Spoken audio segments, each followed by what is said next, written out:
May karapatan nga ba si Ansing na siya ang humawak ng pera na natatanggap ni Kuya Oliver? At saan nga ba napupunta yung pera ni Kuya Oliver, sa bisyo nga ba o napupunta sa ibang bulsa? Yan ang pag-uusapan natin ngayon. Pero bago yan, palagi po natin suportahan si Daddy Frankie sa kanyang charity vlogs, at kung bago ka pa lang sa aking channel, malaking bagay na sa akin ang pag-like ninyo sa video na ito. Salamat. Sa nakaraang house blessing at turnover ng bagong bahay ni Kuya Oliver, isang eksena ang naging usap-usapan, at ito nga ay nang abutan si Kuya Oliver ng 5,000 piso cash mula sa isa sa mga kasamahan ni Daddy Frankie. Maraming viewers ang nakapansin na agad na napatingin si Ate Ansing sa perang hawak ni Oliver. Dahil dito, umani ng iba't ibang reaksyon ang eksena. May mga nagbiro pa nga at nagtanong kay Kuya Oliver kung gusto ba niyang ibigay o ipatago ang kanyang pera kay Ate Ansing. Pero sa naging kilos ni Oliver, marami rin ang nakapansin na tila mas marunong na siyang magdesisyon pagdating sa sariling pera. Mukhang mayroon na siyang naiisip na paggagamitan ng perang natanggap niya.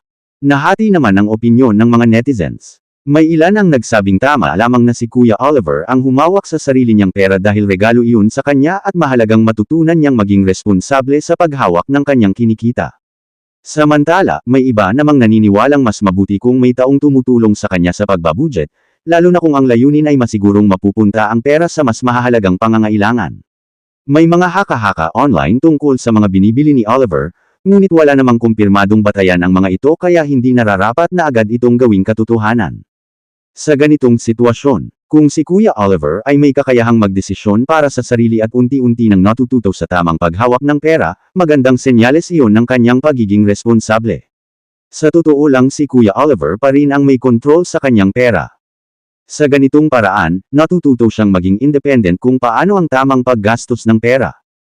Ang perang galing sa tulong at mga sponsor ay mas makabuluhan kung nagagamit sa mga pangangailangan, ipon, at mga bagay na makakatulong sa mas maayos na kinabukasan ni Kuya Oliver.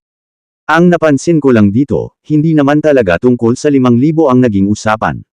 Ang naging usapan ay kung bakit parang maraming gustong magdesisyon kung ano ang dapat gawin ni Kuya Oliver sa sarili niyang pera. Kapag kasi si Oliver ang humawak ng pera, sasabihin ng iba, mauubos lang yan. Pero kapag naman may ibang humawak ng pera gaya ni Ansing, sasabihin naman ng iba, bakit kinokontrol si Oliver? Ibig sabihin, kahit anong mangyari, may masasabi pa rin ang publiko.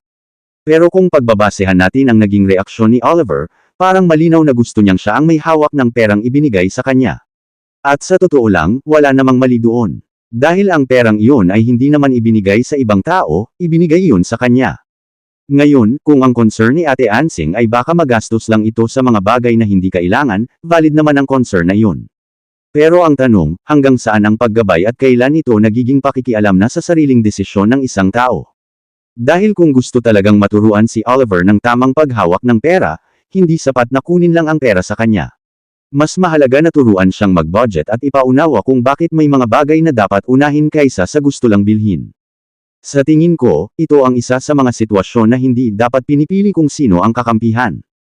Kung paulit-ulit na nakakatanggap si Kuya Oliver ng tulong, pero wala namang naiiwan o naipon sa kanya, ibig sabihin may kailangang baguhin sa paraan ng paghawak ng pera.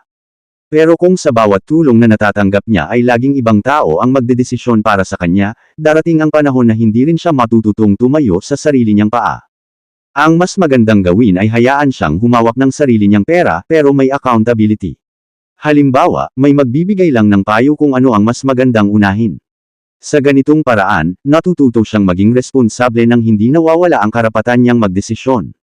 Actually, tama naman na kailangan ni Kuya Oliver na meron maggabay sa kanya pagdating sa pera dahil sa kalagayan niya ngayon, pero hindi rin tama na iba ang makikinabang sa perang ibinibigay mismo sa kanya ng mga sponsor. Sa huli, hindi ang 5,000 ang pinakamahalagang usapan dito. Ang mas malaking tanong ay kung paano mapapanatiling responsable si Kuya Oliver habang nirerespeto pa rin ang karapatan niyang magdesisyon sa sarili niyang buhay. Yan ang usaping mas dapat pagtuunan ng pansin kaysa kung sino ang unang tumingin sa pera.